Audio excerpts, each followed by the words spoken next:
परमहंस राधेश्याम बाबा सेवा समिती लेखा धानोराच्या वतीने शुक्रवार दिनांक 23 ते शनिवार 24 फेब्रुवारीला लेखा मेंढा तहसील धानोरा येथे परमहंस राधेश्याम बाबा यांचा 47वा पुण्यतिथी सोहळा आयोजित करण्यात आला।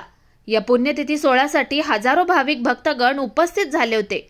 यावेळी परिसर स्वच्छता, सामूहिक ध्यान, राधेश्याम बाबा यांची भजन दिंडीने पालखी मिरवणूक, हरिपाठ, घटस्थापना, अभिषेक व भजन, कीर्तन, प्रवचन आयोजित करण्यात आलं। शनिवार दिनांक 24 फेब्रुवारीला हरिभक्त परायण अशोक वलथरे महाराज, बामनेवाडा, तालुका साकोली, जिल्हा भंडारा यांच्या अमृततुल्य वाणीतून कीर्तनाच्या कार्यक्रमाचं सादरीकरण यावेळी करण्यात आलं। दुपारी 2 वाजता गोपालकाला व महाप्रसादाने कार्यक्रमाची सांगता करण्यात आली।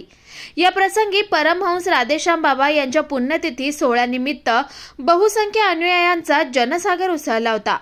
कार्यक्रमाकरिता राधेश्याम बाबा सेवा समिती लेखा कान्हरटोला, धानोरा, चिंचोली, सालेभट्टी, राजोली, चवेला, माळंदा, पवनी, खरकाडा, कुरुड, कोंढाळा, बरडकिन्नी, आंबेशिवनी, मेंढकी यासह वेगवेगळ्या गावातून अनुयायी लेखा मेढ्यांमध्ये आले व जनसेवेचे व्रत जोपासत सहकार्य केलं। विनोद दोनाडकर, स्टार महाराष्ट्र न्यूज, ब्रह्मपुरी।